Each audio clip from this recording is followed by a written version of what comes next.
ปีกินว่าซั่นเอาเรียวเลยโอ้แสดงว่าพากันมาแต่หาปลาแหละเนาะสิปิ้งปลาว่าซั่นสิดังไผ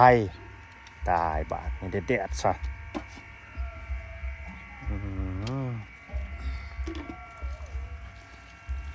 เตาไฟบ่อนดังไผให้ก็ดีฮัดโอ้เสียงเขาเจ้าเปิดใดพี่น้องเอ้ยอันนั้นบ่วิธีอันถอดเกล็ดปลาก็คือบ่บ่วงบ่มีบ่วงบ่เอาบ่วงหัวล่ะหัวหอยลาย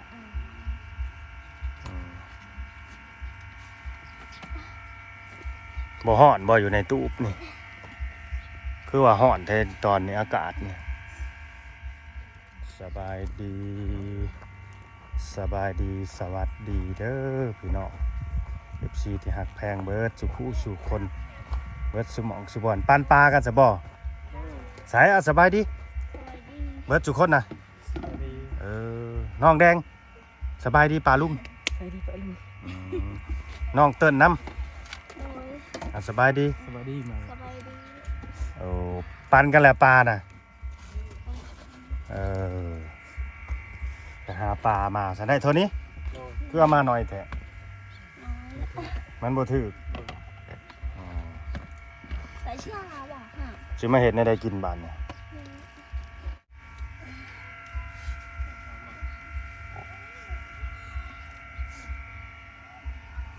เหาะเลยพี่น้องเอ้ยจนสิบ่มีบ่อนอยู่เลยเนี่ยสิบ่มีบ่อนนั่งถ่ายคลิปสัมภาษณ์เนาะนี่แหละเป็นอีกครอบครัวหนึ่งเด้อนี่เด้อที่ว่ามื้อนี้บ่าวลาวได้เข้ามาพี่น้องเอ้ยเนาะเป็นสะพานบุญให้ผู้รักผู้ใหญ่เพิ่นเด้ออันนี้กันเนาะกินข้าวแล้วบ่น้องเติ้นมื้อนี้บ่ได้ไปหาเขียดเนาะขายสุดเกลือแหละก็มีเคยกินหาเขียดขายซื้อเกลือได้เป็นหยังฮะได้มันเป็นหยังก่อนเดียวนี่มีดบาดมือ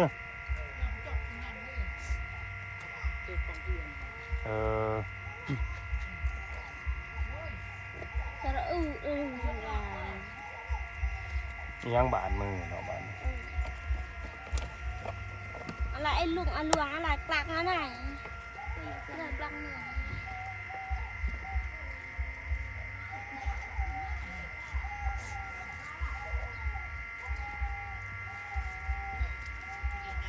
มือขาดบ่เกือบขาด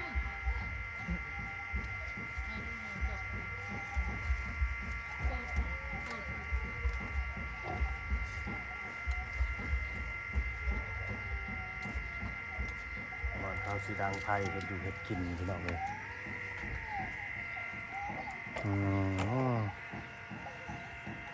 กี่โต๊ะบ่น่ะ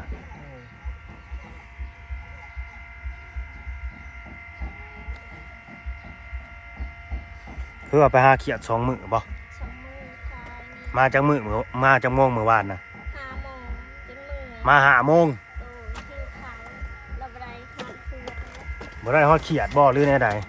ได้ฮอดเฮือไปเขียดกับบ่มี2-3 โตให้ลูกค้า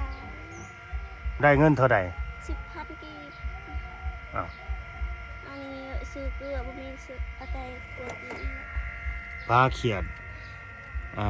ขายซื้อเกลือว่าซั่นเมื่อก่อนได้ได้เท่าใด10,000เจอไปกระทานนี่บ้านยังบ้านอาแรกไปทานโดยบุญคนตายนะบ่โดยกว่าสิได้เงิน 10,000 เนาะ 10,000 ก็สิประมาณ20 บาทพี่น้องเลย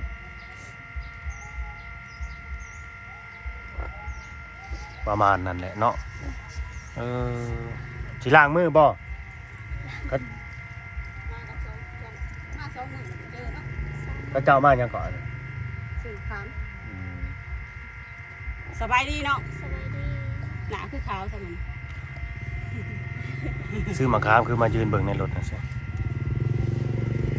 สาม ขามมันได้ไหน ใส่ข้างยาวเอาลายหน่อยแล้วอ้อ ฮะ อันนี้เอา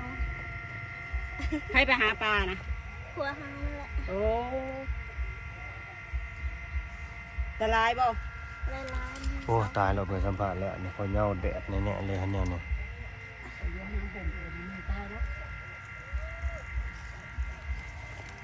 ไปหาหนังอยู่ห่มคามพุ่น อะ เลย ไร เนาะ ไอ้อาไก่อาหลวงเหนื่อย ตอนนั้นไปพามาปะ ตาย ไปนั่งอยู่ปะ เนาะโอเคโอเค เจ้าสิขาดก่อนได้ ให้ จะนอ ให้ น ผัวเฮ็ดเกียนถ่าเด้อสิเฮ็ดหยังก็ได้บ่ไว้ได้อเฮ็ดแนวนี้ผู้สัมผัสนี่สิเหย้าก่อนเด้อมีสารก็สารมาเด้อ สารมานั่งนี่ เก็บผ้าไว้ซ้ำไปก่อนพี่น้องเอ้ยเอาพักผ้าไปก่อน มาสองมือไปหาเขียด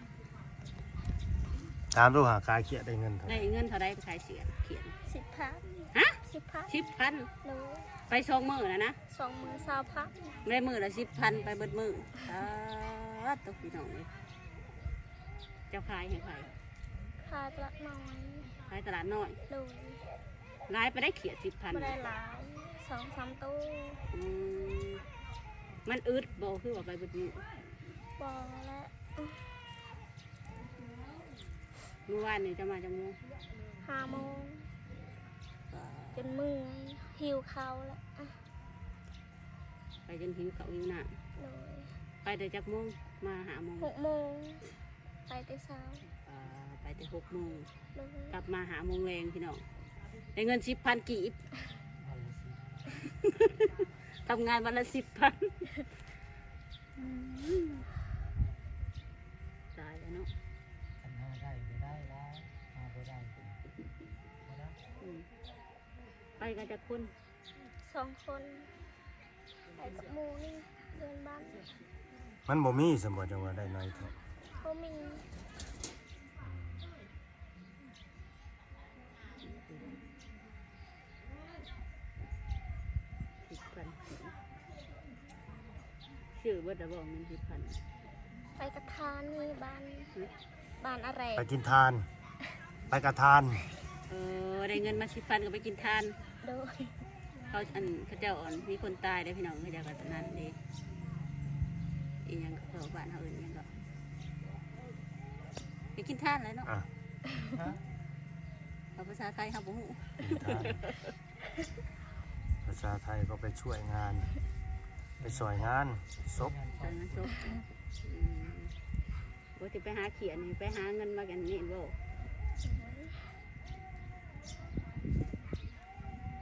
พันชีวิต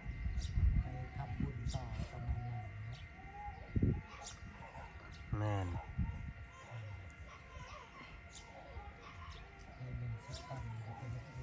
อันนั้นนะ นี่เป็นเอาน่ะมีครับอันนั้นน่ะไข่นะมีกับไข่มาก่อน จะเอามาไปจองมาลูกดังจัง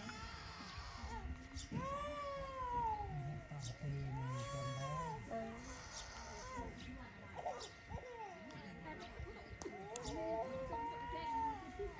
ตีลูกบอลนะ โดย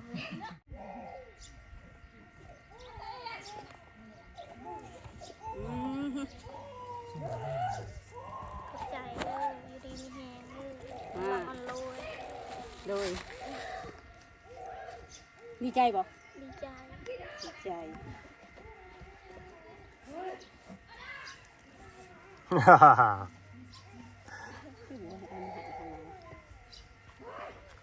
แต่มาอยู่นี่ได้เมื่อบ้านจะเชื่อล่ะเมื่อบ้านที่ปูนน่ะ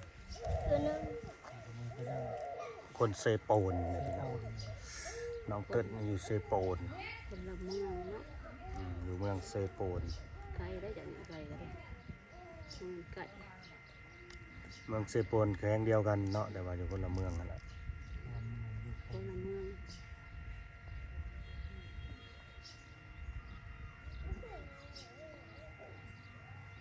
อันนี้ก็จะเป็นพี่เจี๊ยบ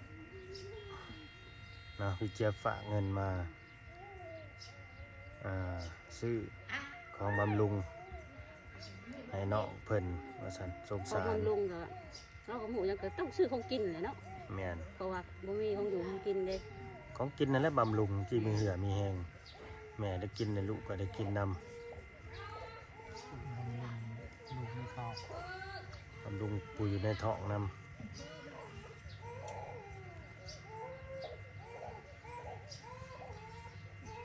เสียงลูกนางพรวิไลจากมือเป็นอย่างมือบาดบอก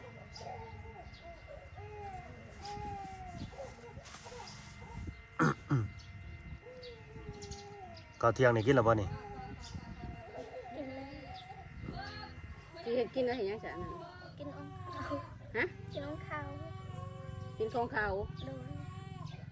โอ้ของกินผัวเจ้า โดย หากันมาแต่หากินบ่ โดย บางทีก็บ่ได้เข้าใจเด้ ใช่ เว้าหั่นแหละคำเว้าหั่นแหละ กินของเขา กินของเขาความหมายกินของเขาเนี่ยเขาเห็ดกินเขาโบหรือจังใด บ่มีหันกินองข้าวไปเหนือลูก ในเสกสร้าง ก็ไปเจ้าองค์ดอยตะวันรุย อยู่ของเขานะกินแต่เขาบ่มีกับมา อื บ่มี ม กับเขา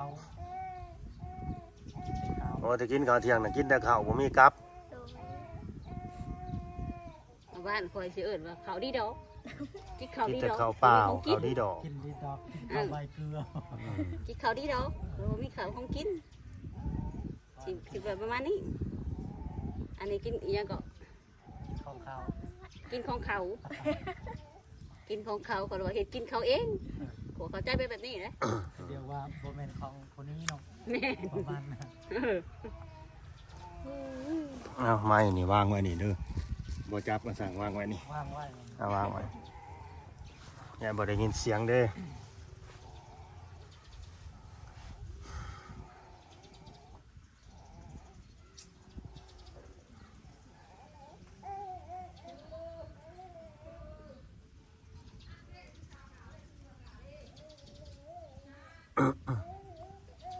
ตัวน้ำตึกไอ้ที่สาเหตุที่จะลงมาอยู่อันตึกนี่เป็นหยังก็บริพิตที่กับหยาบ่บริพิตกันเนาะ โดย อยากลงมาอยู่ซื่อบ่หรือไงแหละ มายงเฮา ฮะจะเว่าดังๆหน่อยเด้อเพิ่นบ่ได้ยิน FC บ่ได้ยินพยายามเว้าดังหน่อยจังหน่อย โดย เป็นหยัง เว้า เป็นหยังจังได้ลงไปดี เว้าความจริงเด้อ โดย เพราะว่าผู้รักผู้ใหญ่มันก็อยากรู้ โดย บ่ให้ตัวนะ บ่เฮาได้ตัวแล้วผิดกันเฮาได้ตัวบ่ได้หาตัว บ่ได้ตัว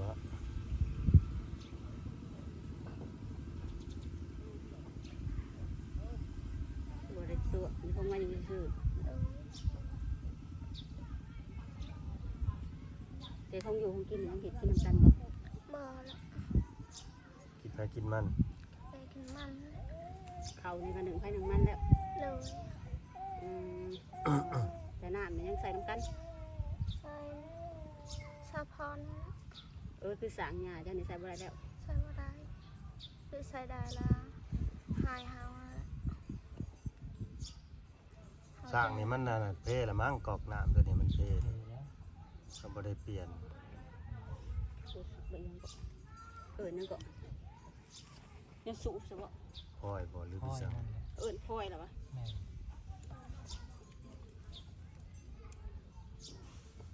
โคตรมหนึ่งนะกระเจ้าไปเอาอยู่วัดเนี่ยนะ โดย โคตรมหนึ่ง โอ้หวดขโมยหนึ่งก็ไปขออยู่วัด โดย ชุบดูสิโผล่แท้ ง้อยบ่มีเห็นเนาะ อ้าว เป็นเด้ซะ คนบ่มี โพด ดีแล้วยังมีอยู่ในวัดเป็นยังไห้คือว่าแล้วอยู่วัดก็สิมีเบิดแล้วของใส่พวกหอยแต่กระโปนี่ไปขอได้ ให้ไปขอเจ้าบ่ไปขอนะ ทางและ เจ้านี่เป็นคนไปขอ อืม ก็เห็นไปกับสาวพร สักพอน ชีวิตเนาะ หักเว้ากันอยู่บ่กับปู่กับย่านะเว้ากันอยู่บ่ บอ อ้าว ไม่ได้เว่ากันนะ เดิน น่ะที่ได้อย่างว่าบ่ได้นะแต่ว่าบ่ได้ผิดกันบ่ได้หายกันเลยกันบ่ได้เว้ากัน สั่งว่าแท้ได้ว่าเว้ากันคนอยู่นํกัน มีหยังก็แบ่งกันกินปันกันกินหรอวะ บอแล้วเด็กเป็นกัน บ่ได้แบ่งกันคือเจ้าได้นี่ก็บ่ได้แบ่งบ่ ห้ามเราไม่ได้แบ่งแม่ยาเราไม่ได้แบ่ง อืม เจ้าน่ะได้ เฮาแบ่งไม่ได้กิน เจ้าแบ่งให้เพิ่นบ่กินน่ะผมให้คือขนาดเลยเนาะแบ่งเพิ่นกินให้เพิ่นบ่กินแล้วก็เลยแบ่งมาให้ ว่าทางสะพายอนาคา เออ เนาะ แล้วต้องบอกว่าเนี่ยบ่เว้านำกันนี่จะหึงนะบ่ ต้นเลย เราต้องบางทีเราบ่เข้าใจคำถามของเราเหมือนกัน อืม บางทีน้องเติ้นก็สิบ่เข้าใจคำถาม แม่บ่เข้าใจ ต้องสร้างแล้ว เฮา เป็น ได้ คนนั่น บุหูภาษาลา เป็น ว ลามเนี่ย เป็นล่ามให้นี่ บ่ค่อยฮู้ภาษาลาว โดยนาโหละเข้าใจแล้ว แม่นบ่สร้างบ่ถือกันนี่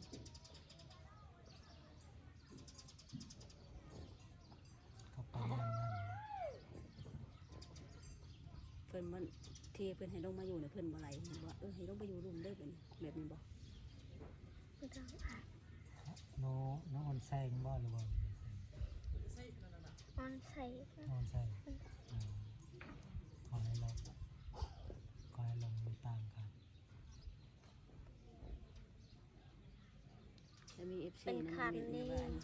เนาะ ก็ไปเป็นซอยก็ซอยคือออนให้แสงหรือตู้ซอยออนให้แสงแต่ก็มาหาย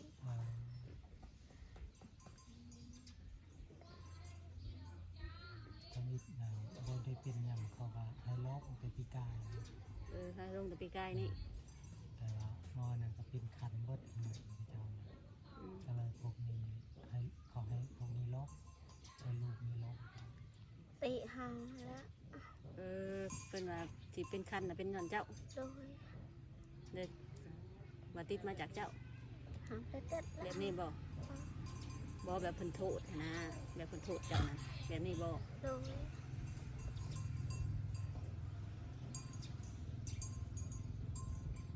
ก็พิดวัดแล้วโอ้ถึกสายตา อืม ขนาดยางกายยังผิดเรื่องธรรมดาบุรุษ เนาะ แม่ แม่นควม ขนาดหายใจเบาๆก็ยังปี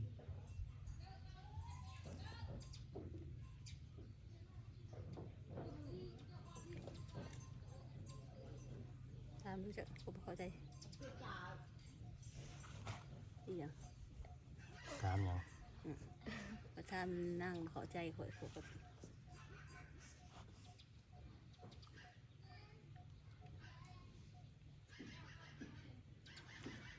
จักสิถามได้ใด จักเพิ่นก็บ่เล่าให้ฟังบัดนี้เนาะแบบว่าแบบมันเป็นใดในใดเป็นใดในใดบัดนี้เห็นเล่าให้ FC ฟังเบิดบัดนี้ผมเป็นมาในใดในใดบัดนี้ บ่เล่าแล้วหาถามจังเล่า แม่ ไปสิมาเล่านั่งเล่าให้ฟัง เอาอันนี้แหละก็คือแบบเฮาถามนี่แหละ ตา นี่ มโลด คือเฮาถาม ถ้าอยากรู้หยังก็ถามติ ถามนั่นนั่งบ่เข้าใจข่อยก็ยังว่าคำถามข่อยจังซั่นแหละมันก็เลยเข้าใจกันยาก ว่าสิไปให้เขามานั่งเล่าให้ฟังเบิด ต้องมีคำถามกันเลย บ่แม่น ก็คือถามนี่แหละสาเหตุที่ลงมาอยู่นี่แบบเพิ่นให้ลงมาเองบ่หรือว่าเขาลงเพิ่นให้ลงมาหรือเขาลงเองแบบนี้แบบเว้ากันบ่ผม หา แล้ว ล ก็ ง คือ เองแล้วเฮาเนี่ย สาเหตุที่ลงนะบ่ถือกัน บ่ถือกัน ส เคยเห็นใน FC เอา FC มันคือหงเนาะเราเห็นว่าบ่ถึงกับ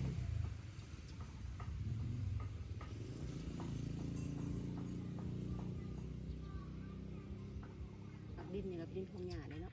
โดย ดินเขาโดยตรงบ่แม่นดินแบบเดียวกันครับอันนี้บ่ ดินรวมกัน ดินรวม ดินรวม บ่เป็นเขาของส่วนตัวเขาหรอกดินรวม ดินรวม โคกนี่แหละเขาสโลว์รวมกัน แต่อาลุงกับเอาให้ตากได้ นะ อาลุงกว่าเต็นกับเอาให้ตาก มันก็ดอก จากเมื่อน่ะคือถามคือว่าหูคือฟังข่อยหูเรื่องตัวนี้ มันเข้าใจได้ ผู้สิถามบ่ประจักษ์ลายสิถามบาทนี่ให้นั่งถามผู้เดียวแห่งบ่จักซ้ำให้นั่งเบิ่งหน้ากันอยู่หมอน่ะก็ปิ้งปลาเลยเฮ็ดไปถ่ายเบิ่งบางน่ะเฮ็ดกินกับบาทนี่มีแต่สิให้ขอบคุณผู้รักผู้ใหญ่เพิ่นแล้วก็มีอีกคนหนึ่งเนาะเพิ่นฝากเงินมานี่แหละทางบ่าวลาวก็สิมอบให้น้องเพิ่นส่วนหนึ่งพี่น้องเอ้ยเนาะจำนวนหนึ่งนะอีกจำนวนหนึ่งก็เปิดฝากเงินมานะ1,000เพิ่นว่าเนาะแล้วแต่บ่าวลาวสิเห็นตามสมควรสิไปให้ผู้ใดนะก็สิให้นางอันเติดหรือว่าน้องเติดนี่ก็500ส่วนว่าอันนี้ก็ของอีกผู้ใหญ่คนหนึงที่ซื้อไข่กับมาม่านี่ของพี่เจี๊ยบอันนี้เนาะเป็นคนไทยอยู่ประเทศอังกฤษอันนี้ก็ดี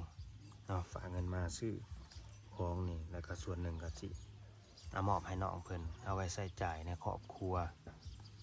หรือว่าซื้อหมักพริกปลาแดกแป้งนัวหั่นแหละ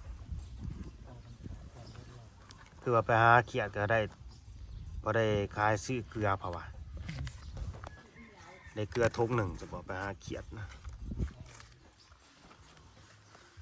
ไปซื้ออยู่ไส้เกลือนะน้องเติ้ล ที่หัน ซื้ออยู่ห้าน เกลืออยู่พี่ในถุงละ10,000บ่ 6,000 เอาให้เพิ่น 1,000กินขนม ยังมีอยู่เนาะถุงละพัน ซื้อขนมกินน้ำบ่เดี๋ยวนี้ โดย ขนมพันหนึ่ง เอาเหมือนกินและอันเนี้ย เมื่อไรอยากกิน โดย การได้คนท้องก็ไปฉีดยาหันตอนนี้ฉีดยายัง ยัง ฉีดยายังตอนนี้ คิดยาง คิดอยากหยังตอนนี้คิดอยากหยังบ่ เด้าแม่ไม่อยากเสนอเด้าแม่ อยากกินขนมและ อยากกินขนม โดย เอานี่เงินนี่ไปซื้อกินขนมเอา โดยขอบใจเด้ออยู่ดีมีแฮ อ่ะ งออนลำมันรวย โดยออนล่ำออนรวย โดย อะไรมึงมัน อ่า คนคือบอกเข้าใจเขาบอกทั้งหมด อันนี้ก็เงินจากไอ้ต้นเพิ่นเนาะไอ้ต้นคนพัดถิ่นพี่น้องเอ้ยน่าจะเป็นคนลาวคือกันแหละไปทำงานอยู่ประเทศไทยเนาะก็ให้เพิ่นอยู่ดีมีแห้งเนาะที่ว่าให้บาลาวเป็นสะพานบุญให้ก็ดีให้เพิ่นอยู่ดีมีแห้งสุขภาพแข็งพี่น้องเอ้ยเนาะให้เพิ่นร่ำเพิ่นรวยขึ้นกว่าเก่าเนาะรวมทั้งพี่เจี๊ยบก็ให้อยู่ดีมีแห้งเด้อสุขภาพแข็งเนาะให้ร่ำให้รวย เนาะ บ่ให้สวยจักเถื่อเด้อเนาะ ทางก็สิได้จบคลิปนี้ไว้ซั่นไปก่อนพี่น้องเอ้ยเนาะน้องเพิ่นก็ยังว่าบ่เป็นและบางทีก็สื่อสารกันบ่ได้พี่น้องเอ้ยเนาะ ผู้ใหญ่ผู้เสนอ สื่อสารกันบ่ได้ ใจเด้อ ขอบใจผู้ใหญ่ใจดี คือแรงใจดี อวยพรเพิ่นด้วยให้อยู่ดีมีแห้งเด้อสิ มีแฮง สุขภาพเข้มแข็ง สุขภาพแข็งแรง ให้ร่ำให้รวยเด้อ อนามัยเลยเด้อ อ้าวสาธุพี่น้องไปตามนั่นแหละเนาะโอเคมีแต่เอาของไปเก็บไว้หั่นแหละบาดนี้ก็สบายดีโอเค